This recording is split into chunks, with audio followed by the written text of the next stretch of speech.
Nous sommes en plein cœur de l'été 2025 et toute l'équipe de Mediarama fait une pause. L'année a été longue, bien chargée, ça fait du bien de se reposer un peu, j'espère que c'est le cas pour vous également. On profite donc de cette pause estivale pour rediffuser 2 épisodes qui vous ont particulièrement plu cette année et on commence cette semaine avec l'épisode avec Fabrice Bazard, directeur général du Ouest France, qui vient parler notamment de son projet de télévision Novo 19. Entre-temps, le nom a été annoncé, qui doit se lancer tout début septembre, donc dans quelques semaines, au moment où vous écoutez cet épisode.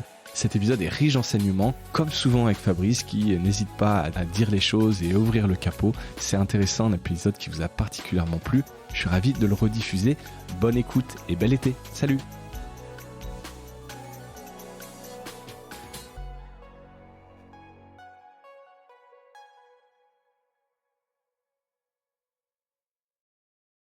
Bonjour à toutes et à tous et bienvenue dans ce nouvel épisode de Mediarama.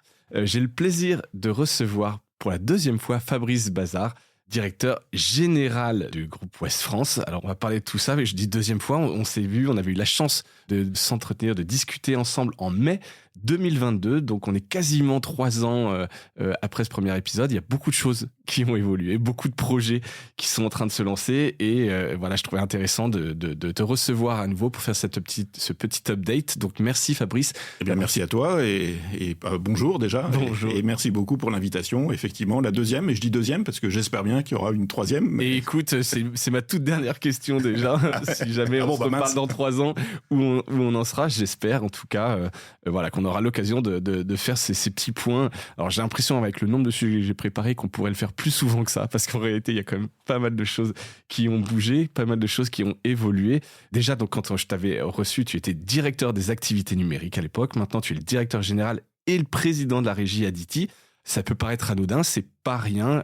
Tu peux nous raconter un peu cette transition, ce qui s'est passé un peu dans l'organisation de Ouest France, si pas Ouest France. Assez vite, puis accessoirement, j'aime pas trop parler de moi, donc je vais on faire va ça parler pas mal de Ouest France après, t'inquiète. Donc effectivement, il y a eu un changement dans l'organisation du groupe, puisque auparavant, le dirigeant de Ouest France était aussi le dirigeant du groupe. Ouais. Donc c'était Louis Echelard, bien sûr. Et il y a 1 an et demi, donc cette gouvernance a évolué pour scinder les rôles. Donc a été mis en place chez Ouest France un nouveau directoire avec 4 personnes, dont 3 nouvelles têtes. C'est bien, un vrai renouvellement. Donc un vrai renouvellement. Et Louis était resté jusqu'à il y a quelques temps DG du groupe. Enfin, chez nous, c'est un gérant, mais bon, voilà. Et là, il y a eu une évolution assez récente, puisque lui aussi est désormais, il est encore présent, mais comme conseiller, mais il a été remplacé dans ses fonctions par Fabrice Bacouche, qui nous a rejoint à peu près en octobre, si ma mémoire est bonne. Donc, il y a encore un point commun, il y a 2 Fabrice. Voilà, un deuxième Fabrice. Et donc toi, voilà, tu reprolonges ton aventure un peu sur tous ces projets-là chez Ouest France. Parti pour un tour. Alors à la fois c'est nouveau parce que les missions sont bien sûr plus larges et puis il y a quand même une continuité puisque le numérique est bien sûr aussi au cœur de nos préoccupations. Mais tout de suite, je tiens quand même à dire que, et là on est peut-être un peu originaux chez Ouest France, c'est qu'on croit au print. On fait souvent les gros yeux quand je dis ça. Et donc, parce que c'est une méthode Coué, tu sais. Pas du tout. Et tu vois, juste un chiffre. En 2024, on a acquis conquis 100 000 abonnements et on a 40 dans le mix, on a 40% de print. Et parmi ces 100 000. Parmi ces 100 000. Alors c'est 92 000 pour être précis. Ouais. Mais donc on se bat pour le print. Donc votre portefeuille d'abonnés print augmente. Ah non, il est quand même en baisse, mais on arrive grâce au numérique, on arrive pour l'instant à stabiliser. Donc depuis septembre, on a un portefeuille print plus numérique qui est stabilisé, donc ça c'est une très bonne nouvelle. Ouais. Et puis maintenant, on va essayer de le faire progresser. Exactement. Tu peux nous donner quelques chiffres justement? Je crois que vous aviez 240 000 abonnés numériques. Vous êtes 350 000, c'est les chiffres que j'avais. Oui, alors l'objectif 27, c'était lorsqu'on s'était rencontrés, on sortait d'une réflexion classique de plan à moyen terme. Ouais. Et donc on s'était fixé 350 000 pour 2027. On a fait 2 tiers du chemin, mais il y a encore un tiers. Ouais. Et effectivement, là, il va falloir innover encore un peu parce que, alors l'année 24 était assez particulière parce qu'il y avait une actualité incroyable. C'est incroyable. Ce qui fait qu'on a été porté, clairement. Mais on constate que le rythme d'acquisition du numérique on aimerait que ça aille plus vite. Donc, il va falloir des nouvelles idées pour aller chercher ces 350 000 abonnés numériques en 2022. D'ici 2002, il vous reste 2 ans pour le faire. Et rapidement, un petit update sur la pub. Toutes les pages en 2022 ont été monétisées par la publicité, même pour les abonnés. Est-ce que c'est toujours le cas ? Comment votre modèle publicitaire a évolué ?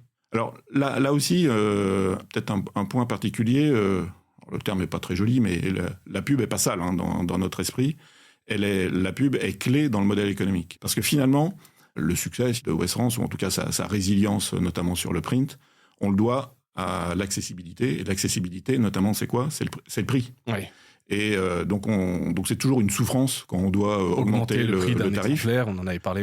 Hélas, on l'a augmenté en janvier, mais que de 5 centimes. Donc ça, on essaye de maîtriser ça. Et pour maîtriser ça, évidemment, la pub est essentielle. Dans le prix du journal, la publicité, c'est de l'ordre de 30 centimes. Donc sans pub dans le journal, il coûterait 30 centimes plus cher. Donc on perdrait 10 centimes, c'est 6 000 abonnés perdus. Pour te donner des chiffres. Donc la publicité est clé. Après, ta question, elle est plus sur le numérique.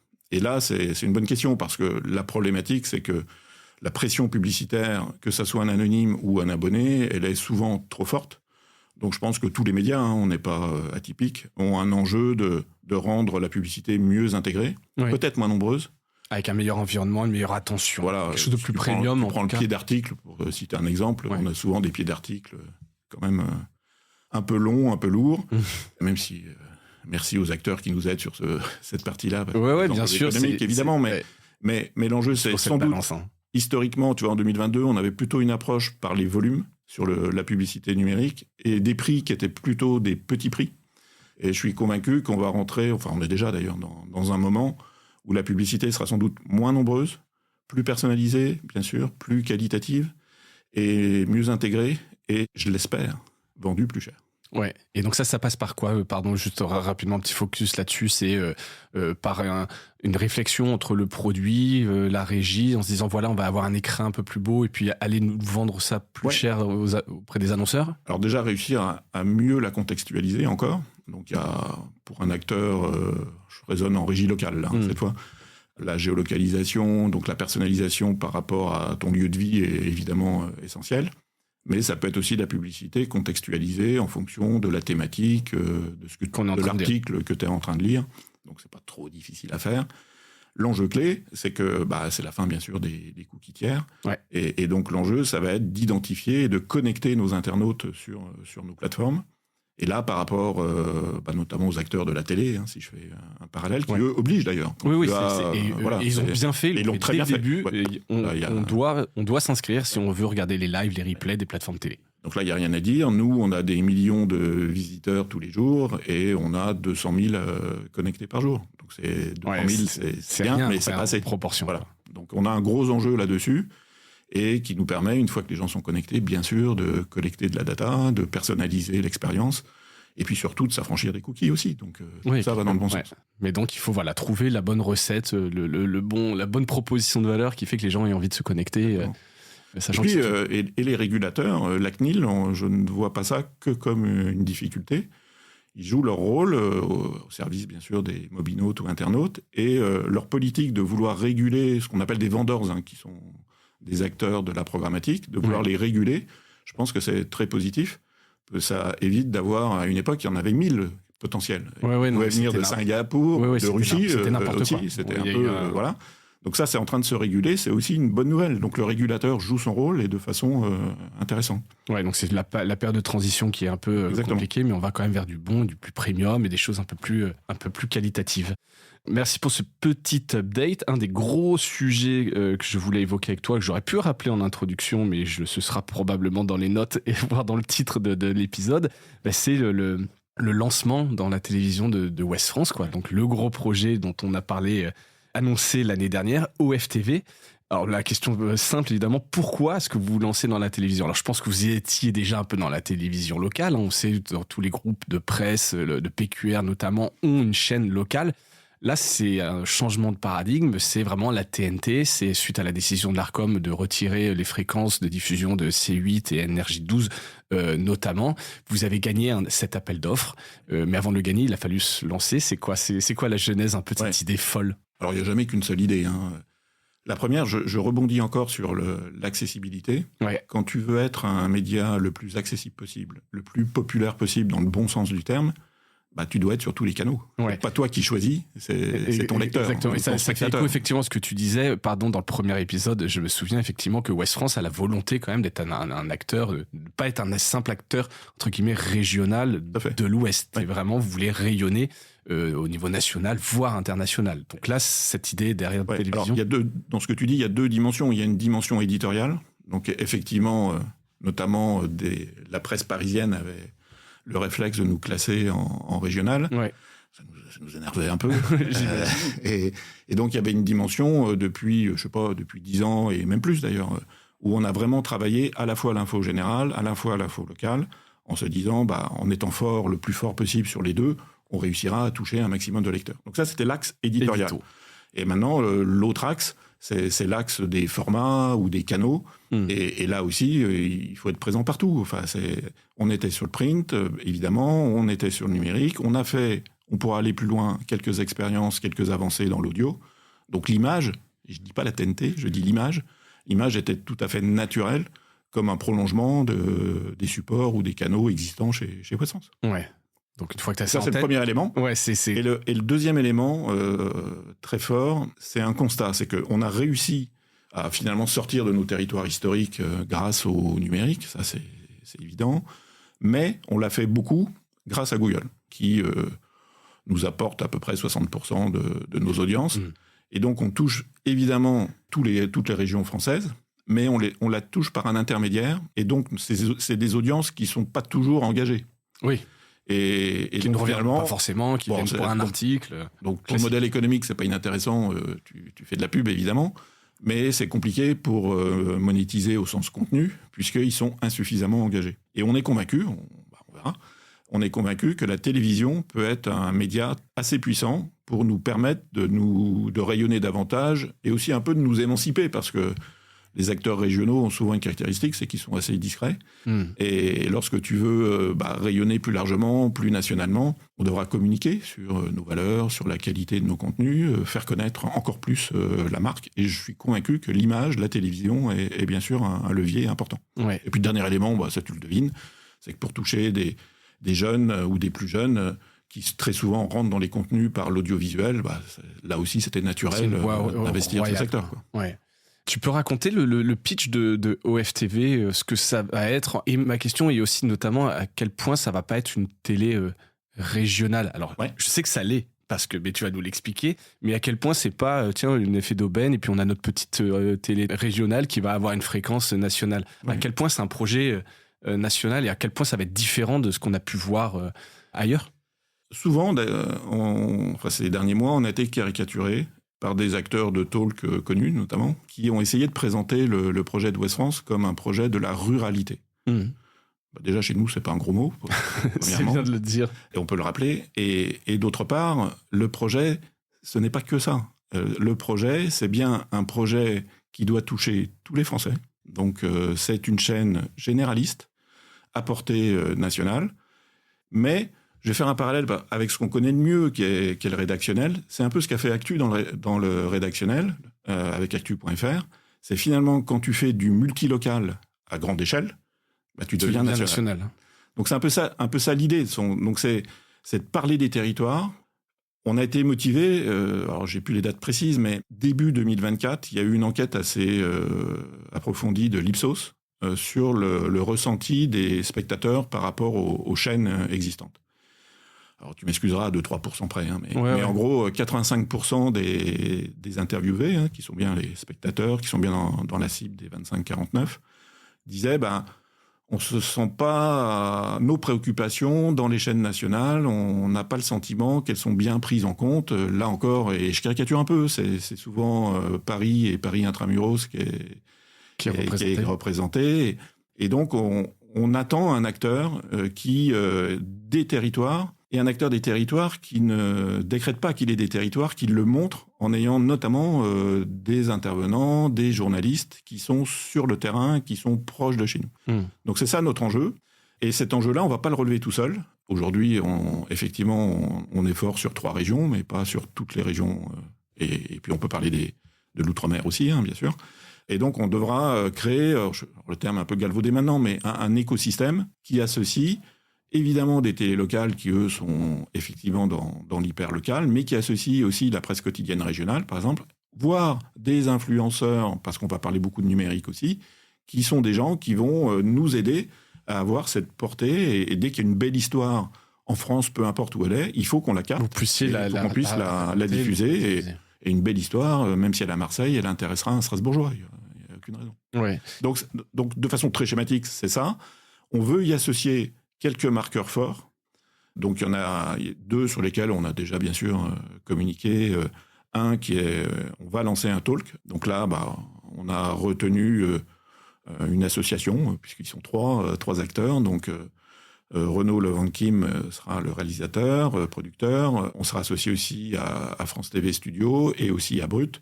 Donc là, 3 très belles références. Ouais, avec un vrai savoir-faire. Un vrai savoir-faire. Complémentaire. Renaud Levankim a créé le Grand Journal. Donc c'est pas mal quand même comme CV. Donc là, au moins, et il est très motivé. Là aussi, c'est une excellente nouvelle pour nous d'arriver à associer ces acteurs référents, c'est une bonne nouvelle, mais de les voir aussi très motivés par notre projet, déjà c'est sympa et en même temps c'est encourageant. Parce que effectivement, eux aussi considèrent qu'il manquait un maillon, qui était ce maillon de représentation des territoires. Oui, donc c'est pas qu'une aubaine financière de se dire c'est un contrat de plus. Personne n'a limité ses intérêts, mais en tout cas, tu sens de la motivation et un engouement autour de la promesse. On s'appelle Ouest France, donc forcément il y aura un JT. Donc on va commencer avec un JT d'une 12aine de minutes. Donc on est en train de travailler dessus. Et après, on imagine d'avoir quelques marqueurs. Alors là. Assez logique, on s'appelle Ouest France, pourquoi pas une émission sur la mer, le maritime, une autre sur le pouvoir d'achat. Là aussi, c'est la même chose. Si on veut toucher des gens, parler de leur quotidien, parlons du pouvoir d'achat. Donc voilà, et sans doute une autre sur le patrimoine, en y associant la gastronomie. On pense qu'il y a la place pour des émissions un peu originales. Ok. Et tout ça avance, diffusion prévue dans 6 mois, le 1er septembre 2025, c'était votre engagement. On est un peu têtu, on est breton, donc à l'Arcom, on leur a indiqué le 1er septembre. On n'a pas changé de date, on démarrera le 1er septembre. Comme on dit, on est un peu charrette, mais on avance. Ouais. La preuve sur ce que je t'ai cité, il y a bien sûr des chantiers techniques. Oui, puis on a vu effectivement ces annonces. Et puis on recrute, parce que tout ça marche que si on a des équipes compétentes, mobilisées. Donc on recrute des compétences de la télé. Ça représente, une question un peu naïve, mais un gros investissement à ce stade. Je veux dire, on est 6 mois avant le lancement, c'est des partenariats, c'est une structure agile, c'est... pour l'instant, oui. Pour l'instant, on pourrait l'illustrer un peu comme ça. C'est un fonctionnement un peu start-up, mais pas isolé, parce qu'on veut qu'il y ait des synergies aussi avec nos rédactions, qu'elles soient à Rennes ou en local. Mais ça viendra peut-être dans un second temps et progressivement. Là, il faut déjà qu'on tienne ce 1er septembre. Ouais. Donc, on est assez focus, comme disent les start-upers. Ouais. Et vous avez, alors évidemment, la pression, mais est-ce qu'on peut se dire, voilà, c'est la TNT. Beaucoup de ces chaînes qui existaient se sont lancées avec des bouts de ficelle. On a l'impression que c'est pas très grave. Non, vous mettez une espèce de pression sur la qualité des lancements en se disant, allez, on lance et on verra, et puis on améliorera au fur et à mesure. Alors c'est là où ça se distingue peut-être des startups, puisque les startups, on parle souvent de MVP, on itère, on est agile et on améliore. Sur la télévision, en tout cas ceux qui connaissent ça par cœur, nous ont alertés sur ce point en disant attention, on n'a qu'une seule chance de faire une bonne impression. Donc il faut qu'au 1er septembre, votre chaîne, elle soit évidemment une vraie chaîne et avec des contenus de qualité. C'est pas une chaîne YouTube que vous lancez, donc, juste pour donner un ordre de grandeur, un élément. Donc sur l'acquisition de contenu, qui est évidemment une enveloppe significative financièrement, on est quasiment en régime de croisière dès le 1er septembre 2025. Okay. Parce qu'on veut faire effectivement la meilleure impression, avoir la meilleure qualité. Et puis par rapport à ta question, on ne le fait pas de façon isolée par rapport à ce qu'est Ouest France. Donc le directeur de la publication sera le même. Donc c'est François-Xavier Lefranc qui assure la continuité du print en passant par le numérique, en allant jusqu'à la TNT. Ok. Et c'est quoi le modèle économique d'OFTV ? Alors, c'est une chaîne gratuite, là aussi, par rapport au registre, à l'élément d'accessibilité, c'est évident. Et donc, c'est un modèle publicitaire. Et donc, la clé, il n'y en a qu'une. S'il y a une métrique à retenir, il faut tenir nos enjeux d'audience. Oui, que tu auras en amont annoncé aux annonceurs, justement. Voilà, donc, peut-être à 5% près, L'idée, c'est ce qu'il faut retenir, c'est qu'il faut qu'on touche 2% de part d'audience sur cible pour être au break. Ouais. Et donc, on a l'ambition de faire ça en 3 ans, donc en 2028. C'est hyper ambitieux d'être rentable d'ici 2028. Ouais, alors, quand tu pars de zéro avec une marque qui n'existe pas encore. Ouais.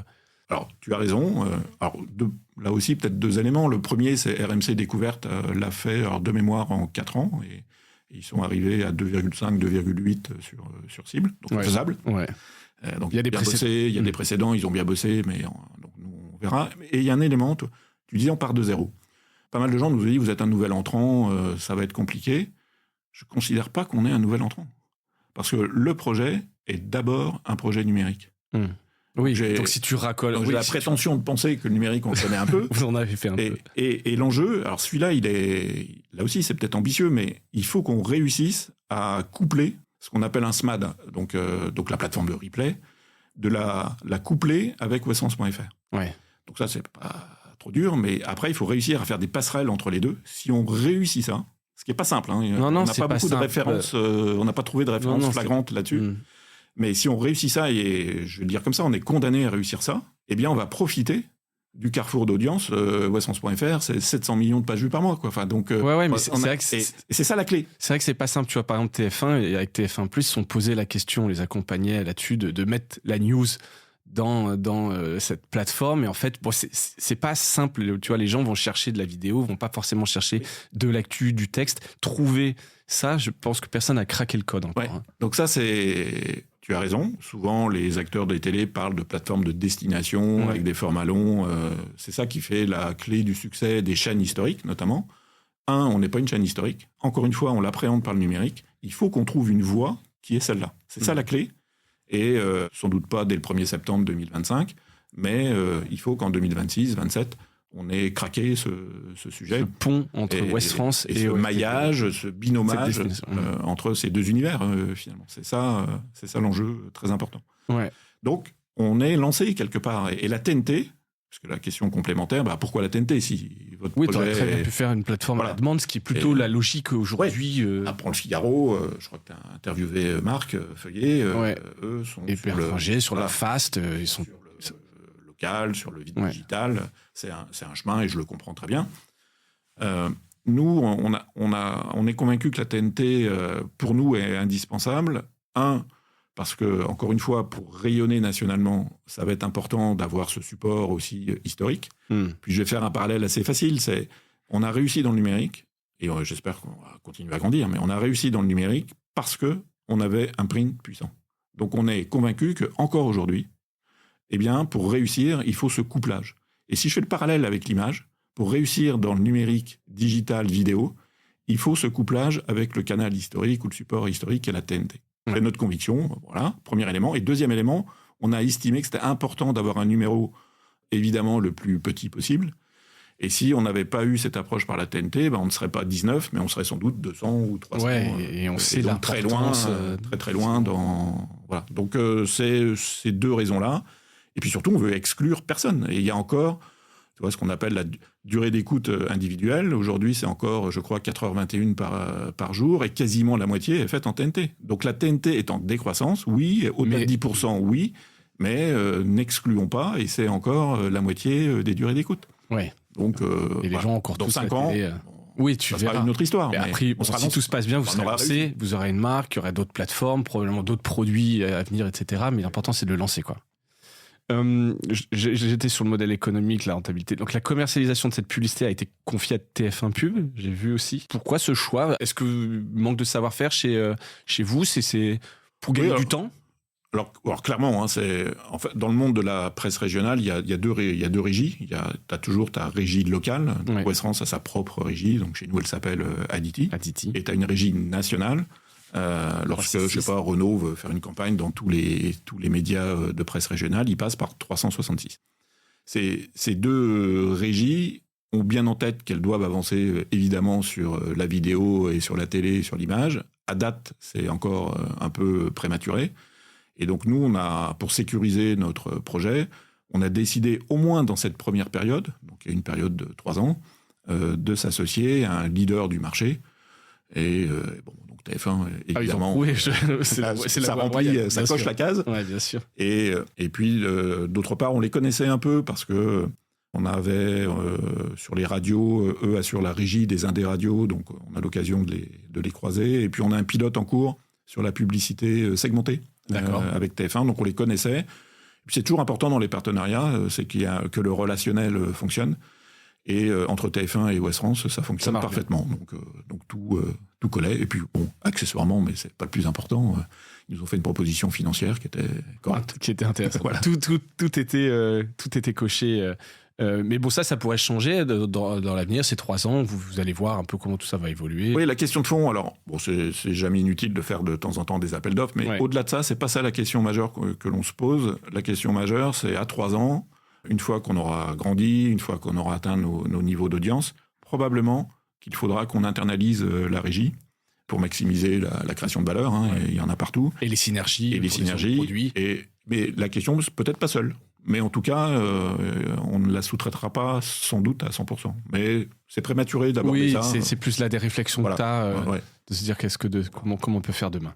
On en reparlera au prochain épisode qu'on fera ensemble. T'en as parlé un peu de cette plateforme de destination sur le numérique, ce modèle hybride. Ce sera lancé au 1er septembre également. C'est-à-dire qu'il y aura un produit numérique, une plateforme OFTV. Oui. Alors le nom, ça ne sera pas OFTV. D'accord, j'aurais pu poser la question, effectivement. Mais je te pose la question, quel sera le nom ? J'en sais rien. On décidera. Ou tu veux pas le dire ? Non, c'est pas que je veux pas le dire. Il y a 3 noms qui sont encore en shortlist, comme on dit. On va décider d'ici fin mars, donc c'est imminent. Mais ça sera pas OFTV. Et pourquoi ? Alors c'était pas possible, c'est le Ouest France, c'est trop marqué ou c'est trop générique, ça vend pas de rêve, c'est quoi les réflexions ? Parce que la marque Ouest France, pour vous, elle est importante. Oui, alors ce n'est que mon avis, j'aurais bien aimé l'appeler OF+. Parce que le plus est quand même assez utilisé. Oui, c'est peut-être trop. Il y a un média assez puissant dans les télévisions qui aime pas trop qu'on utilise le plus. Ah. Et donc, juridiquement, c'était pas évident. Ouais, c'était prêter le flanc à d'autres. Et voilà. Donc, on a d'autres combats à mener, donc ça sera pas ça. Mais j'aurais bien aimé que ça soit ça, pour faire le lien à la fois avec Ouest France, et puis faire le lien, bien sûr, avec l'univers télévisuel, et le plus, TF1+, M6+, et Canal+, est assez répandu. Ouais. Donc voilà, patiente un petit peu. Et on verra la semaine prochaine. Exactement. On aura ça. On verra ça de toute façon, j'imagine qu'on en parlera parce que c'est quand même des choses qui sont pas mal scrutées. Et donc, pour répondre comme j'ai pas répondu à ta question, ça sera lancé effectivement au plus tard le 1er septembre. Cette plateforme, on aimerait la lancer un petit peu avant. D'accord, un peu de chauffe, quelques programmes. Les informaticiens disent qu'il faut décrasser les tuyaux de temps en temps. Voilà. Donc, il y a ça. Et puis surtout, c'est toujours intéressant d'être un peu lancé. Ça permet, tu l'évoquais, de faire un peu de teasing, de faire connaître déjà un peu ce lancement. Et puis, comme on est un peu après les autres, puisque les autres, notamment T18, donc le projet de CEMI, eux vont se lancer en juin. Donc, ça aurait été bien d'occuper par le numérique cet espace de histoire de dire, on lance un peu cette concurrence. Et le compte à rebours est compliqué, mais en tout cas, au 1er septembre, bien sûr, il y aura une plateforme qui sera en ligne et qui permettra de revoir soit du direct, soit du replay. Mais sans doute très intégré à westfrance.fr. Oui, c'est ça. Une ergonomie, une UX, une expérience évidemment très différente, mais intégrée pour répondre à l'objectif de passerelle que j'évoquais tout à l'heure. Ouais. Et d'ailleurs, au niveau des rédactions, on a parlé de ce JT. C'est quoi l'accueil ? Est-ce qu'il y a de l'enthousiasme ? Est-ce qu'il y a déjà des projets qui travaillent dessus ? Comment ça se passe un peu l'intégration du projet dans les rédactions ? Alors pour refaire l'histoire, lorsqu'on a décidé de candidater, donc c'était en avril et on a remis notre dossier mi-mai, il y a eu un effet de surprise en interne. Parce que Partout, je pense. Oui, peut-être pas en interne. Mais en interne aussi. En interne aussi. Alors pas totalement, parce qu'on avait décidé d'accélérer sur l'audiovisuel. Ouais. Et on avait identifié 3 étapes. Une première étape qui était de s'améliorer sur la vidéo, où historiquement on fait des formats plutôt très courts et autres, et donc d'aller plus vers la qualité, plus des formats un peu plus longs, qui engagent, toujours pareil, qui engagent davantage l'internaute. Un deuxième temps qui était de lancer une radio Ouest France. Et un troisième temps qui était de lancer une télévision. Et un troisième temps parce que c'est sans doute le plus compliqué des 3. Quoi. Donc c'était la courbe d'apprentissage. Bien sûr, un peu très naturel, très logique. Surtout qu'il y a aussi des passerelles entre l'audio et la télé, de plus en plus. Et tu l'as évoqué tout à l'heure, cet appel à candidature de l'ARCOM a été une opportunité qui petit peu chamboulé le cadencement. Le calendrier, on va dire. Et le calendrier, et donc on a bondi sur cette opportunité pour candidater. Ok. Et donc en interne, surprise. Donc surprise, et une fois qu'on l'explique avec cette logique de multicanal, de multiformat, d'être présent partout, tout le temps. Alors je vais faire un peu dinosaure, mais il y avait un acronyme dans les années 2000 là, qui s'appelait ATAWAD. Ouais. Donc c'était Anytime, Anywhere, Any Device. Ouais. Et c'est un peu ça. Donc on veut accompagner nos lecteurs au fil de la journée, tout le temps, et le canal, et sur tous les canaux, partout. Ouais.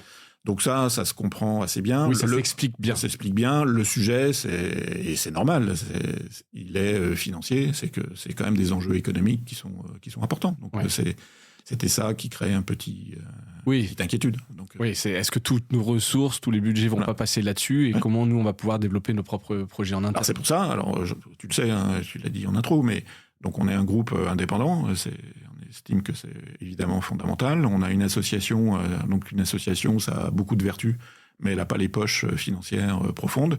Donc il faut qu'on soit un média rentable. On n'a pas le choix. Et deux, nos investissements, il faut évidemment bien les choisir. Et donc c'est pour ça, on l'a dit dès le départ, au moment de la soutenance à l'ARCOM, qu'on a souhaité ouvrir ce projet à d'autres investisseurs que nous. On reste majoritaire. Et donc on a lancé aussi, depuis là 6 semaines, la recherche d'investisseurs qui accompagneraient avec nous ce projet. Financièrement, le projet. On peut le porter tout seul. Donc on le fera tout seul quoi qu'il arrive. Donc voilà. Donc ça, on peut le porter tout seul, mais évidemment, on aimerait s'associer, pourquoi pas d'ailleurs, à des gens qui connaissent le métier. C'est une façon, on peut avoir des actionnaires industriels. Des Media One, Oui, ça peut être des producteurs de contenu, des gros studios. Voilà, donc ça, c'est un axe. Ça peut être aussi des entrepreneurs du territoire qui s'associent finalement à l'enjeu, à la promesse de ce projet. Donc voilà, donc on cherche. On a quelques marques d'intérêt très affirmées déjà, donc c'est encourageant. Ouais.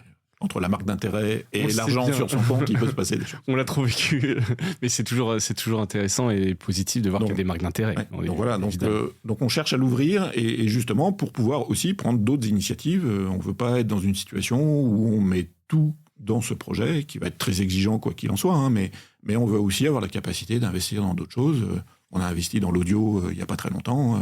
On veut pouvoir continuer de façon très ciblée, très, très intéressante pour enrichir nos savoir-faire, continuer cette politique d'investissement. Là, ce que tu dis, effectivement, c'est que vous n'avez pas mis tous vos œufs dans le même panier et vous continuez d'investir sur Ouest France, sur les produits, sur de la diversification par ailleurs. Donc ça a dû rassurer quand même un peu en interne. Et maintenant, sur le côté, les rédactions qui veulent travailler sur le projet, est-ce que c'est isolé ? Est-ce qu'il y a déjà des comités de pilotage, je sais pas. Alors il y a un comité éditorial, parce que effectivement, il faut que cette chaîne soit en cohérence, on l'a dit tout à l'heure, avec ce que l'on pratique. Donc il y a un rédacteur en chef et François-Xavier Lefranc, que j'évoquais tout à l'heure, qui participe bien sûr à ce comité éditorial avec Guénaëlle Trolli, donc qui est la patronne de OFTV. Donc ça, c'est pour assurer la cohérence.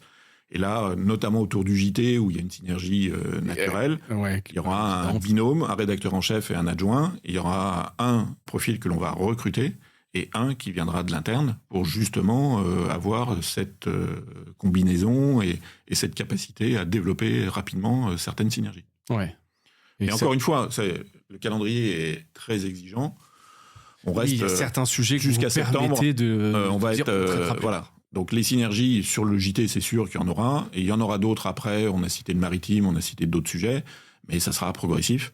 Parce que, encore une fois, tu sors pas une télé en 9 mois en étant parfait, en faisant copie parfaite, etc., en ayant pensé toutes les synergies.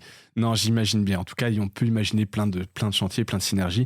Ça doit être plutôt aussi chouette à imaginer. Donc là, c'était en interne. Les lecteurs abonnés de Ouest France, est-ce que vous avez eu des retours de réactions ? Est-ce qu'ils étaient contents ? Je ne sais pas, est-ce que vous êtes... En fait, je vais plaisanter un peu, on a été assez étonnés. En fait, tout le monde parle de la télé.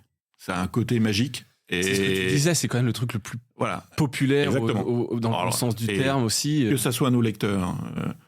J'étais à Paris cet été, évidemment, parce qu'il y avait les Jeux Olympiques, et les gens que je croisais on avait lancé un supplément à Paris sur les Jeux Olympiques en papier, en coopération avec 20 minutes. Personne m'en parlait, alors que évidemment il était très bien, et tout le monde me parlait de la télé, quoi. Donc il y a ce côté effectivement très populaire, très très magique encore autour un peu cours des grands. Alors c'est peut-être pas le bon terme parce que c'est tout le travail qu'il y a derrière, mais il y a ce côté effectivement un peu c'est le truc le plus gros, quoi, la télévision. Oui, et Ouest France doit s'émanciper. Donc, et la télé est là aussi je me répète un peu, mais un levier assez extraordinaire. Ouais. Et la réaction des autres acteurs du paysage médiatique français.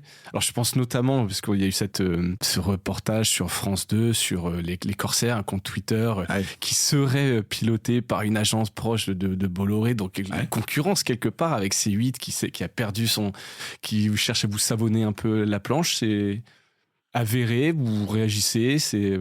Alors, avant de répondre à ça, qui est le sujet peut-être le plus sensible. Donc, on a eu aussi un effet de surprise et une cote de sympathie par pas mal d'acteurs, notamment dans la PQR, qui nous ont trouvé courageux, parce que le projet, encore une fois, c'est audacieux, complexe et audacieux. Mais je dis, oui, et on compte vous aider. Et notamment, on n'a pas de télé, on a éventuellement une télé locale, on peut faire des choses. Et puis, on a éventuellement des filiales, je pense par exemple à Sud-Ouest, qui a une filiale qui s'appelle Écran du Monde. qu'ils ont racheté, effectivement. Donc, voilà, avec des synergies possibles. Donc ça, c'est très positif. On a la preuve TF1 que je citais tout à l'heure, des grandes chaînes qui ont eu aussi ce retour étonné et positif. Et puis, il y a quelques acteurs où là, c'était plus compliqué. Et effectivement, le reportage de France 2 qui évoquait RSF d'ailleurs, avant de parler de Ouest France. Oui, l'enquête de Reporters sans frontières qui a montré en fait, la proximité entre son compte anonyme, les corsaires, et une agence de com qui serait... Et effectivement, on peut pas... France 2 fait un travail de reportage de qualité. Donc ce qui a été diffusé est la réalité. Donc ça, il faut pas le nier. Et donc nous, on avait deux approches possibles. C'était soit on réagissait, soit on l'ignorait. Et on a décidé de l'ignorer. Parce que il n'y a pas grand-chose à dire de positif là-dessus. Et deux, on a autre chose à faire. Et trois, on bosse. Et donc on avance sur notre projet. Donc je préfère pas faire de commentaires que faire des commentaires fleuris. Ouais, qui ne feraient pas forcément avancer le projet en tant que tel. En tout cas, forcément, quand on perd une fréquence, c'est quand même aussi un gros truc. Donc, mais si tu veux, alors on nous avait c'est pas de votre faute. On nous avait prévenu, lorsqu'on s'est lancé, des acteurs de ce marché proche de nous, nous ont dit attention, la télé, c'est rude, ça va être un combat, vous allez prendre des coups. Et deux, attention, ça peut rendre fou. Alors rendre fou, j'espère que ça sera pas le cas, mais sur le premier point, ils avaient raison. Et on était, faut le reconnaître, on n'était pas parfaitement préparé à ça, parce qu'on n'était pas habitué à ça dans le milieu de la presse écrite. Faut s'endurcir. Et donc faut s'endurcir. Donc notre carapace s'étoffe un peu. Pour la boutade, on a déjà dépensé pas mal d'argent en contentieux, alors qu'on n'a pas encore lancé notre chaîne. Donc c'est vraiment un monde à part, où tous les coups sont permis. Bon, voilà, il y a des pseudo-journalistes qui se sont permis de dire des choses complètement erronées. C'est des pseudo-journalistes. Et ça passe, et en attendant, le projet reste là. 1er septembre, le lancement. Ça va être marrant d'ailleurs, le lancement d'une chaîne. On fera un événement. Je sais pas quelle tête il aura, mais c'est pas tous les jours. On fera un événement à Rennes. Donc tu seras invité. Écoute, j'espère bien. C'est des choses qui marquent un peu l'histoire. En tout cas, bravo pour ce projet. Donc, nom de code au FTV. On attend de voir le vrai nom et on suivra évidemment ça de près. Et bravo, parce que on l'a dit, c'est audacieux. C'est un gros projet. Quelques autres sujets que je voulais aborder avec toi. Alors évidemment, grand sujet du moment, l'IA. Alors peut-être, avant d'aborder l'IA, tu as parlé de l'audio. Vous avez investi. Alors je l'ai appris ce matin, avant l'enregistrement. J'étais passé à côté, que vous aviez racheté AudioMints. On n'a pas vu trop de communication là-dessus. AudioMints, donc c'est une plateforme d'hébergement de podcasts. Que tu connais bien, je crois. Tous nos podcasts chez Orso, effectivement, chez Orso Média, sont hébergés là-bas. On adore cette solution. Je t'avoue que j'étais passé un peu à côté parce que je suis pas tout le temps dans la production. Voilà, c'est toujours dans votre stratégie de diversification, d'aller vers de nouveaux territoires. Alors, on est un investisseur industriel, donc on va pas investir pour faire du capital risque. C'est important de le rappeler. Ça fait toujours qu'il y ait un sens bien sûr. Dans ce que... Donc c'est forcément très en adhérence avec nos métiers d'aujourd'hui ou de demain. Et sur ces investissements très ciblés, ce que l'on cherche à faire, c'est compléter nos savoir-faire.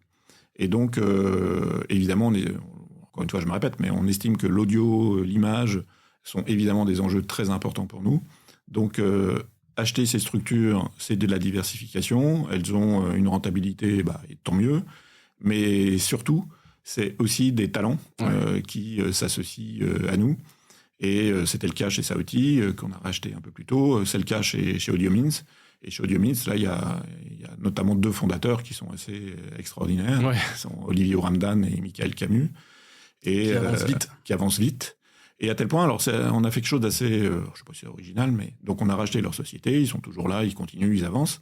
Et on a en même temps créé une structure à côté, avec eux, co-actionnaires. Donc c'est important aussi de partager les projets avec ces types de talents. Ouais, c'est pas juste c'est des entrepreneurs et donc vous lancez dans l'entrepreneuriat. On s'associe et il se trouve qu'ils avaient aussi un passé dans la vidéo. Et tu parlais d'IA, c'est pour ça que j'y pensais aussi. Donc, on a décidé de lancer, alors pour l'instant, un MVP. J'espère évidemment qu'on va passer au côté industriel sous peu. L'idée étant, avec de l'IA, d'arriver assez facilement à faire des vidéos pour des annonceurs locaux. À partir d'éléments qui peuvent venir de leur site internet, qui peuvent venir des réseaux sociaux, bien sûr d'un brief qui est fait pour la campagne concernée. Et là, d'arriver à des prix très raisonnables, puisqu'on est en local, à des prix très raisonnables, à faire des vidéos de qualité. Ça, ce serait pas mal. Hein. Je ne veux pas dire que c'est la martingale, mais table est en bois, elle est en bois, tu peux toucher. Et je suis très confiant. Je suis très confiant parce que ce MVP est extrêmement prometteur. Ouais. Ok. Voilà. Pareil, à suivre, exactement. Mais effectivement, c'est chouette de se dire, voilà, c'est pas juste vous les avez pris, ils restent sur AudioMins, etc. Vous avez des projets dans lesquels ils ont aussi une partie du capital. Vous êtes associés. De toute façon, je vais faire une réponse un peu générique. Lorsqu'on achète des sociétés comme AudioMins ou Saouti avec ces talents que j'ai évoqués, si tu les cantonnes dans une routine, ça va. On le sait, ça va faire que baisser ils vont partir. Ils vont partir. Ce sont des entrepreneurs. Il faut des synergies, évidemment, avec nous, mais il faut surtout être en capacité de les alimenter, de faire des nouveaux projets, d'avoir des envies de développement très soutenues. Et c'est ce qu'on fait avec AudioMins et Westcast. Ouais, ça c'est pas mal. On revient donc, je l'ai dit, l'IA. Alors, il y a plein de choses à dire sur l'IA, évidemment. Est-ce que tu peux me faire un petit update sur l'utilisation ? Alors, c'est vrai, quand on s'est vu en 2022, c'était l'ère d'avant, c'était je crois qu'on parlait de droits voisins, mais on parlait pas encore voilà, tu vois, on parlait des GAFAM. C'est la préhistoire un peu, c'était avant ChatGPT, etc. Ah oui, ça, on l'avait pas totalement vu venir. Ouais, non, c'est sûr. Comme beaucoup de gens, en l'occurrence. Vous en êtes tous, sans rentrer trop dans le détail, mais par rapport à votre utilisation de l'IA dans les rédactions, votre relation avec ces nouvelles boîtes qu'on met dans l'étiquette GAFAM un peu large, mais... Alors, l'IA, on a vu ça comme une opportunité. Donc on a décidé très vite d'expérimenter. Oui. Je reviendrai sur la méthode peut-être après. Mais on a eu tout de suite deux prudences. La première, c'est attention, on va manipuler des contenus, éventuellement d'ailleurs des données personnelles de nos salariés ou autres. Et donc, il faut une protection des données. On est très attaché à ça. Ça nous paraît évident, mais il faut le rappeler. Et donc, on a refusé d'expérimenter à partir, je prends le cas extrême, de licences gratuites ChatGPT. Donc, on a déjà travaillé à un portail, si je l'appelle comme ça, qui assemble un certain nombre d'outils, et des outils qui nous garantissent une conformité RGPD, si je fais simple, totale. Donc, un portail interne à la destination des rédactions et avec Microsoft. Donc, on s'est associé, on a pris une prestation auprès de Microsoft pour... nous garantir cette sécurité, notamment au niveau des données. Donc, s'il y a des données, elles ne vont pas aux États-Unis, pour prendre un exemple évident. Donc, on a commencé avec cette prudence-là, cette sécurité-là. Et la deuxième, évidemment, c'est un sujet qui inquiète les salariés, parce que souvent, il y a amalgame entre IA et perte d'emploi. Et donc, on ne voulait pas aller trop vite. Et donc, on est passé aussi par une phase très lourde, mais nécessaire, de sensibilisation.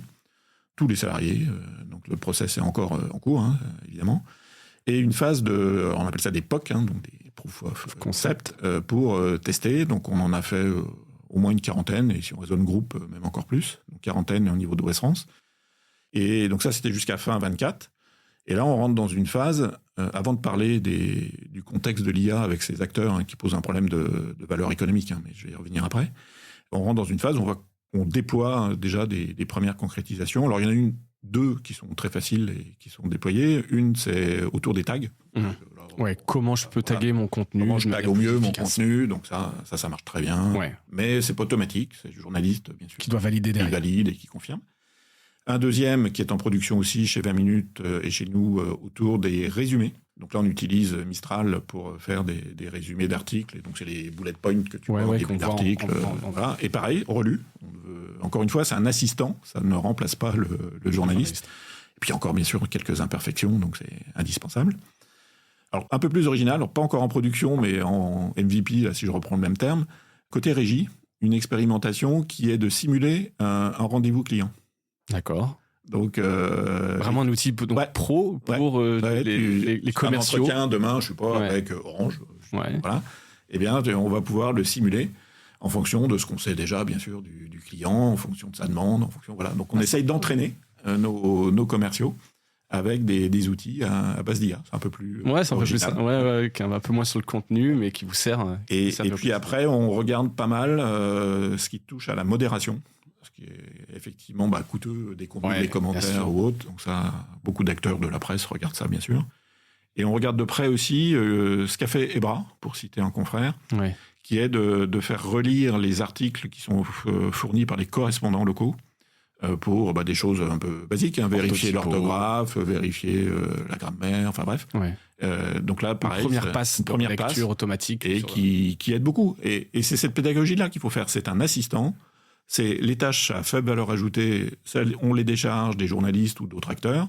Donc voilà, donc il y a moyen de faire adhérer avant de se faire peur avec de la génération de contenu qui, de toute façon, à date, tu vas pas générer du contenu sur de l'actualité comme ça à partir d'IA.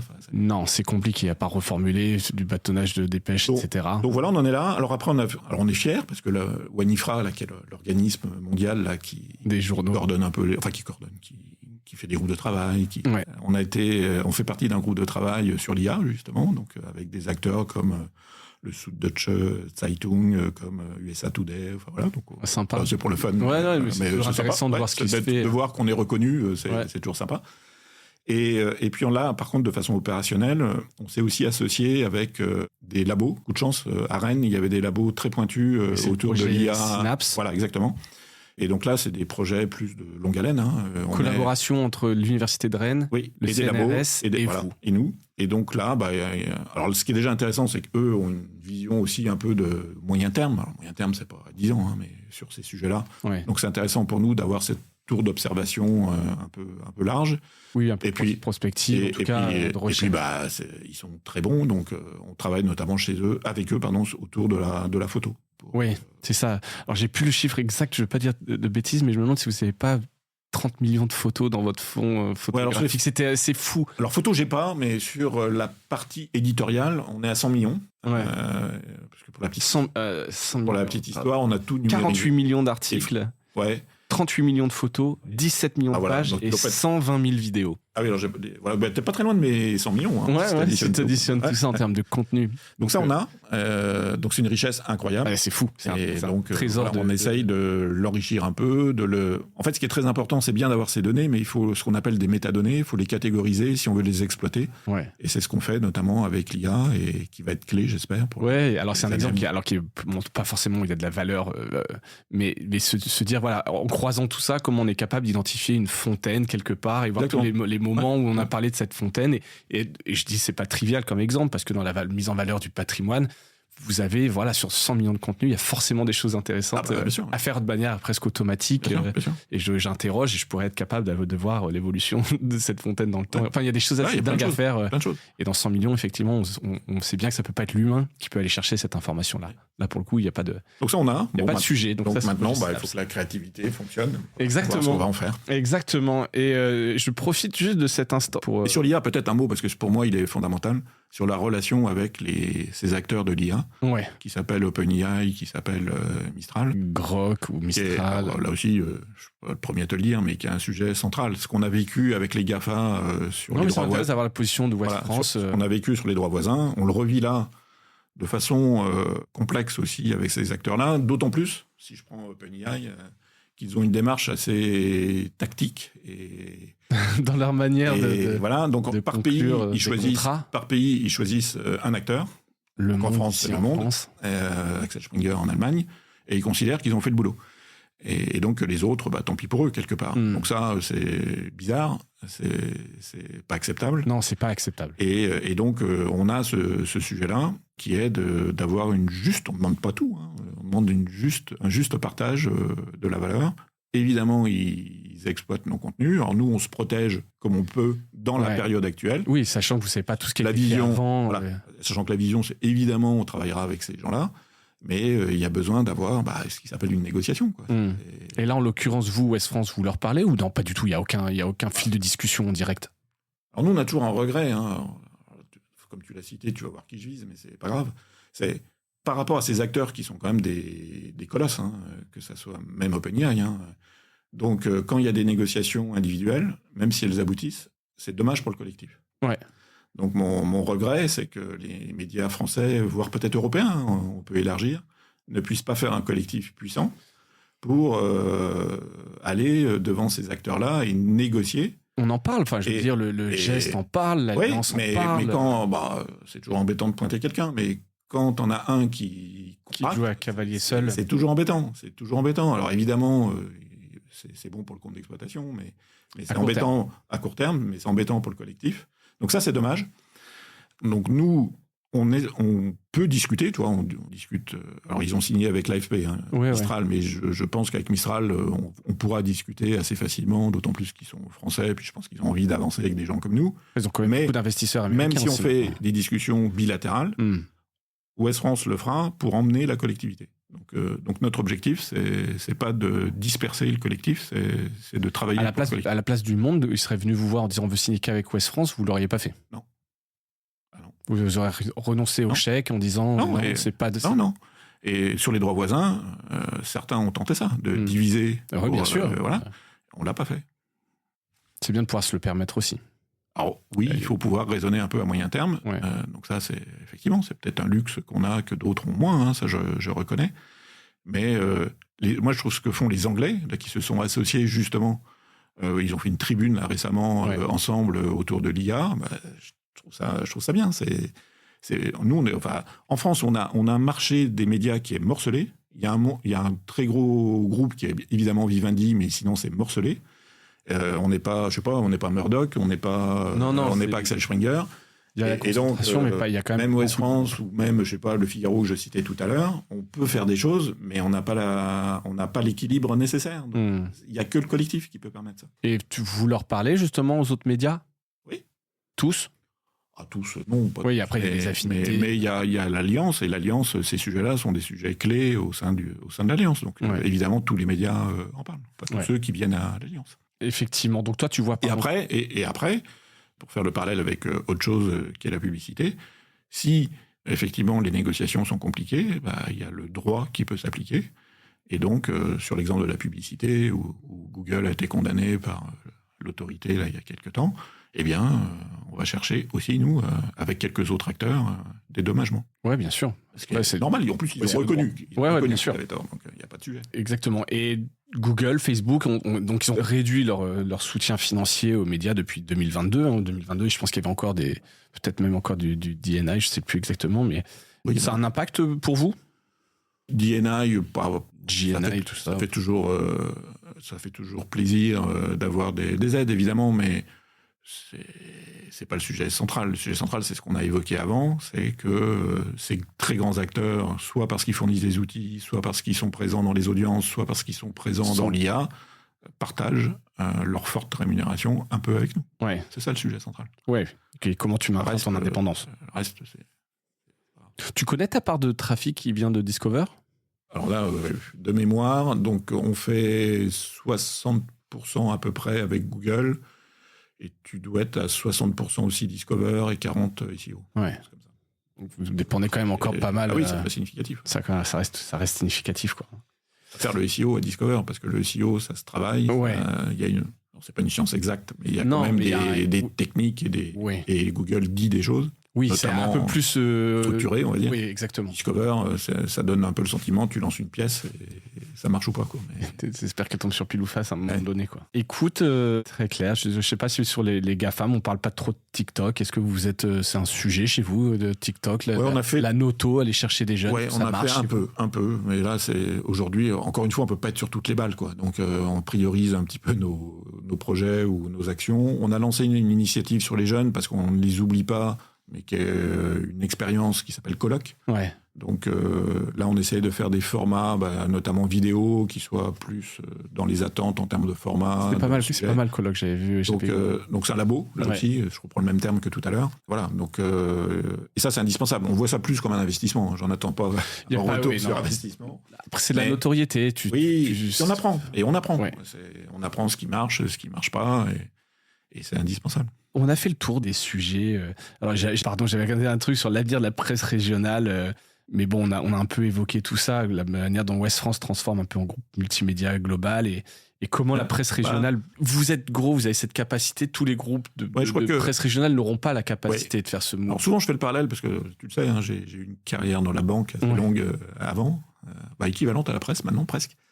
Et dans la banque, je trouve que la banque a quelques années d'avance par rapport à ce que vit la presse. En structuration. Et donc, on a vu deux choses assez classiques. Hein. Il y a eu des fusions, parce qu'à un moment donné, la technologie, le réglementaire et les savoir-faire sont trop coûteux pour, hélas, pour des acteurs de taille voire moyenne. Et donc, il y a eu des fusions, et il y a eu quelque chose que je trouve très intéressant, que je ne vois pas ou peu dans la presse, qui sont des coopérations. À un moment donné, notamment sur la tech, certains acteurs bancaires, et je ne vois pas pourquoi ça n'existerait pas de façon assez lourde dans la presse, se disent, je ne sais pas quel exemple je vais prendre, on développe tous des plateformes numériques. La différence, elle se fait sur le contenu, et heureusement, c'est la bonne nouvelle. Est-ce qu'on fait la différence par la technique de plateforme ? Oui, parce qu'il faut répondre aux exigences de Google, de vélocité, les fameux Core Vitals. Mais dans les faits, ça ne me choquerait pas de mettre à disposition la plateforme Essence pour d'autres. Ouais. Et accessoirement, pour des acteurs comme nous, qui ont aussi besoin d'avoir des comptes d'exploitation plus robustes, faire de la prestation de service peut être un axe intéressant de développement. Et à l'inverse, pour ceux qui seraient partenaires ou clients, eh bien, ça leur permet de baisser leurs coûts, parce que moi, je mutualise. Déjà été fait. Et ça, je trouve ça curieux, que dans la presse, ça existe. Alors, il y avait eu une expérience sur la pub entre le Figaro et Le Monde, là, il y a quelques années. Mais je ne le vois pas trop sur la tech, et c'est dommage. Je cherchais le nom, je ne l'ai plus. Mais Gravity ? Non, j'ai Skyline, mais je dois me tromper. Enfin bref, peu importe. Et ça me paraît une voie indispensable, parce que sinon, à un moment donné, il y en a qui vont quand même tirer la longue. Oui, ça se réduit. Et ça permet de garder ton indépendance, tu gardes t'avances sur ton titre, t'avances sur tes contenus, t'as ton positionnement éditorial et tu mutualises le moteur. Ouais. Peut-être au niveau de l'impression, il y a encore la mutualisation. Et alors l'impression, oui, sans doute. Et l'impression, c'est plus complexe parce que t'es quand même très lié au format. Oui. Donc nous, on regarde parce que évidemment, on a 2 grosses imprimeries. On regarde là aussi pour voir pour qui on pourrait travailler. On peut le faire, on édite le programme du Vendée Globe pour te prendre un exemple, voilà, très bien, mais pour le faire pour d'autres journaux, tu as tout de suite le format qui pose problème. Mais oui. Dans l'idée, en tout cas, on n'a pas parlé du portage, qui a été un très très gros sujet de ces derniers mois, dernières années, parce qu'avant de parler de projet, si tu fais pas tes prestations essentielles, de base, t'as quand même un problème. C'est vrai qu'on en a pas. Et on a été un peu chahuté sur le portage, et on est revenu à la normale, et merci aux équipes, parce que c'était un gros boulot. Pareil, le portage, on pourrait le mutualiser, et on le fait un peu d'ailleurs avec le Telegram. D'accord. Donc voilà. C'est bien avec le Telegram. Et le Telegram, c'est intéressant, parce que c'est un concurrent, évidemment. Et pour autant, là, on a réussi à partager des coûts. Eux nous distribuent dans le Finistère et nous un peu ailleurs. Donc, c'est bien, c'est chouette. C'est bien. Ouais. Voilà. Donc il faut qu'on soit plus à l'aise avec ça. Oui. En fait, il faut changer un peu de perspective. Il faut regarder un peu, pas son nombril, mais regarder un peu ce qui se passe ailleurs. On parlait des GAFAM, etc. Et en fait, si tu réalises ces échelles-là, tu dis, en fait, j'ai peut-être tout intérêt à travailler. Tu t'occupes de la carrosserie et de la peinture, et ton client, tu t'occupes pas du moteur. Enfin, le moteur, ça se mutualise et c'est coûteux.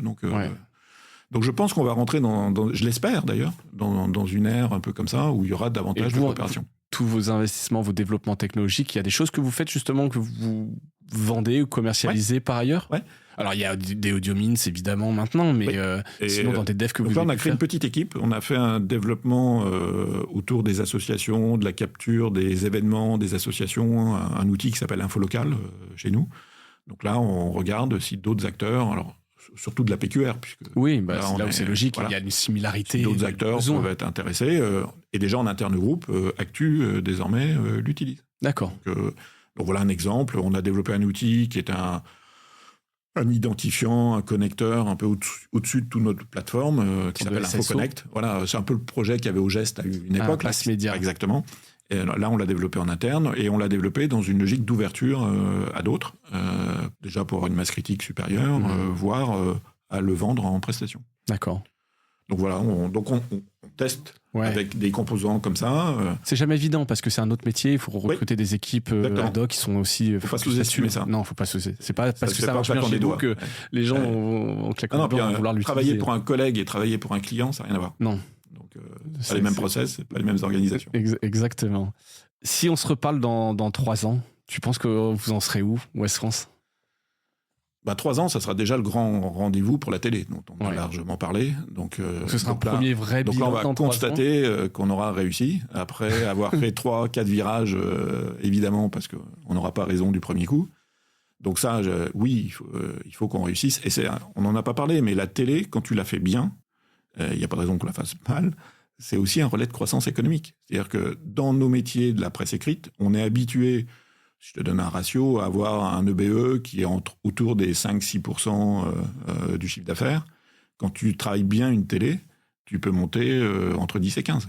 Ouais, c'est autre chose. Donc c'est autre chose. Ouais. Alors à l'inverse, il y a des télés, quand tu fais que de l'info, c'est très compliqué. T'en as qui perdent de l'argent, évidemment. T'as tous les cas de figure. Mais il y a plein d'exemples. Il y a des exemples dans l'industrie. Et dans ce niveau-là. Donc la télé, au-delà de tout ce qu'on a dit, je suis convaincu qu'à horizon, alors 2030, là, il faut être un peu plus loin, ça peut être évidemment un relais de croissance.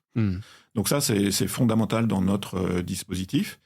Et deux, il faut un troisième type de ressources. Parce que finalement, par rapport à notre première rencontre, en 2022, même si on parlait déjà un peu des droits voisins, on était encore convaincu que print plus numérique serait suffisant pour avoir un avenir, on va dire, serein, parce qu'il y aurait une forte accélération du numérique. À la fois en abonnement, on l'a eu évidemment, pas qu'un peu d'ailleurs, on a une belle accélération, et la pub aussi. Mais le constat qu'on fait aujourd'hui, et là aussi on n'est pas les seuls, c'est que c'est pas suffisant. Non. Et donc, ça plafonne, ou en tout cas... ou en tout cas, plein de raisons. Inflation, plein de raisons, la pub, les GAFA, les abonnements, à un moment donné, faut les choisir. Mais ta croissance, et puis tu t'abonnes pas à 3 journaux, ou à 3 titres. Donc il y a besoin de ce troisième levier. Je reboucle avec les droits voisins plus l'IA. Il n'y a pas de raison que ça ne soit pas des montants significatifs qui vous reviennent. À l'inverse, il faudra être très prudent stratégiquement. C'est peut-être le plus gros enjeu. Allez, je me lance. C'est qu'il y a quand même un risque très fort de désintermédiation des médias. Et nous, notre conviction, et on ne bouge pas, c'est qu'un média, pour être pérenne, j'emploie des mots un peu lourds, il faut qu'il soit producteur de contenu, mais il faut aussi qu'il soit diffuseur de contenu. Et que ça soit les Google, que ça soit l'IA, on a un risque, là, dans les 3 ans qui viennent, important, d'être désintermédié de façon importante. Et si je pousse le bouchon jusqu'au bout, et ça ne sera pas ça, évidemment, mais si Ouest France n'était qu'un producteur de contenu, alors là, on serait en grande difficulté. Parce que tu te feras un peu matraquer sur les coûts. Oui, et d'autre part, tu n'as pas la relation, tu n'as pas la data. Avec le lecteur. Ouais. Et donc là, tu perds ta valeur ajoutée aussi. Ouais. Donc ça, c'est un enjeu très important sur lequel on va se battre, évidemment, dans les 3 ans et peut-être encore après. Mais il est important que les médias, c'est pas que Ouest France, en tout cas c'est notre conviction, restent des producteurs et des diffuseurs. Et c'est peut-être l'enjeu majeur à venir des 3-5 ans qui viennent. Donc encore... Parce qu'entre un Google qui pourrait donner qu'une seule réponse et l'IA qui fait déjà des choses, il suffit de regarder Perplexity, il fait des choses assez extraordinaires en agrégation, en restitution d'infos. Oui, donc un vrai moteur de recherche. Là, tu poses ta question et tu as un résultat. Voilà. Donc tu vois plus ton lecteur dans ces moments-là. Donc ça, c'est peut-être le plus grand combat. Et pour nous, il est extrêmement stratégique. Oui. Ça va être intéressant de suivre, en tout cas. Et puis après, il faut grossir peut-être encore. Le dernier élément, mais donc c'est se diversifier. Et là aussi, ce qui s'est passé récemment m'interpelle, c'est on se diversifie pas mal d'acteurs sur ce qui s'appelle les codes promo. Donc les médias qui ont forcément un bon référencement exposent des codes promo et gagnent une petite commission au passage quand le code promo est utilisé. Et Google a décidé de sanctionner ça. Ouais, l'été dernier. C'est tout récent. Alors progressivement au niveau mondial, mais en France assez récemment. C'est scandaleux. C'est sans préavis. C'est comme eux qui dictent les règles du jeu. Ouais, c'est des règles du jeu imposées par un GAFA. Et on comprend bien pourquoi. C'est que, comme par hasard, il a un truc qui s'appelle Google Shopping. Donc c'est pas équilibré. Et je pense qu'aucune industrie, aucun acteur ne peut gagner s'il maltraite ses partenaires. Et je le vis un peu comme ça. Ouais, c'est clair. Je suis aussi d'accord. Donc, il faut continuer ce combat-là et se diversifier. Et c'est leur intérêt aussi. Et c'est leur intérêt aussi. Ils ont besoin de nos contenus. Google le reconnaît. Facebook, non, mais bon, je laisse de côté Zuckerberg, il est parti je ne sais pas où. mais Google le reconnaît. Et donc, ils ont besoin de nous. Ils ont besoin aussi de la data qu'on apporte grâce à nos contenus, aux thématiques que l'on traite. Eh bien, trouvons ce modèle équilibré. Et le modèle équilibré, c'est pas quelques millions d'euros de la part de Google pour tous nos contenus au niveau d'OS France. Je ne demande pas 40, mais c'est peut-être 2-3 fois ce qu'ils nous ont proposé jusqu'à présent. Donc, c'est pas inaccessible non plus. Et 2-3 fois pour eux. Alors, OK, ils sont mondiaux, il y a plein d'acteurs, mais ça me paraît très raisonnable. Ouais. Le problème, c'est toujours qu'on ne sait pas exactement combien ils gagnent directement grâce à ces contenus. C'est que tant que c'est une boîte, voilà, ils diront jamais. Donc quelque part, ils peuvent dire non mais c'est déraisonnable et puis faire traîner et puis en attendant, il se passe rien. Effectivement, dès que tu fais une démarche, si tu vas sur le terrain juridique, voilà, t'es parti pour la gloire. Donc, exactement. Exactement. C'est compliqué. Je pense qu'on parlera de ça encore dans 3 ans. Je pense. À mon avis. Et il y aura d'autres acteurs, je ne sais pas qui, mais... Exactement, tu vois, de la même manière que la générative est sortie, je pense qu'on a absolument pas fini d'en parler. Dernière question qui est un peu le gimmick du podcast, est-ce que tu as un truc cool ? Ah ouais, là, la première fois, j'étais pas préparé, mais voilà. Maintenant, j'étais préparé. Oui, j'en ai un. Bah, tu sais que comme on se connaît, que je suis passionné de musique. Ouais. Et donc, pour rester dans l'actualité, donc il y a un album une chanteuse que j'ai adorée ces derniers temps, et qui s'appelle, elle n'est pas très connue, Sharon Van Etten. Sharon, on va regarder je t'enverrai le lien. Et elle a une voix extraordinaire. Et puis en plus, je crois qu'elle passe à Paris là, ces jours-ci ou ces semaines-ci. Donc si tu as l'occasion, va la voir. Sharon Van Etten. Écoute, on va regarder ça. Donc écoute, et tu me diras ce que tu en penses. Exactement, avec un nouveau single, Afterlife. Eh ben écoute, merci pour la découverte, merci pour ton temps, surtout Fabrice. C'est toujours un plaisir. Hein, écoute, ce petit update de marché, c'est important de voir aussi ce que vous faites. Puis pour nous, c'est aussi une pause dans notre quotidien, donc d'échanger avec toi, c'est toujours un plaisir. Eh ben, écoute, merci. Bon courage pour cette charrette de 6 mois. Compte à rebours est lancé. Vous êtes. Je crois que c'est le terme des architectes. Ma femme est architecte. Donc je crois que c'est ça. La vraie expression, c'est même être charrette au cul. C'est vraiment l'expression, tu vois. Donc ça, je l'entends pas mal à la maison. Donc on est effectivement bien dans ce contexte-là. Ouais. Et ben écoute, ça va. Donc je pense que tu vas pas prendre des grandes vacances cet été. Moi, j'ai une chance. Hein, tu sais, moi, je fais rien. Hein, donc, c'est ça le talent, c'est de s'entourer de meilleurs que soi. La délégation, c'est toujours un grand talent. On pourrait faire tout un épisode, je pense, là-dessus. Merci Fabrice. Mais de rien, merci à toi. Hâte de voir tout ça. Merci à toutes et à tous d'avoir écouté cet épisode et je vous dis à bientôt. Salut.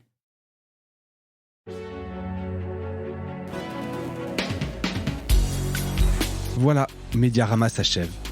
Si cet épisode vous a plu, n'hésitez pas à le liker et le partager. Et puis, si vous souhaitez être accompagné par notre agence Cosa Vostra, contactez-moi par mail mediarama@cosavostra.com. Portez-vous bien.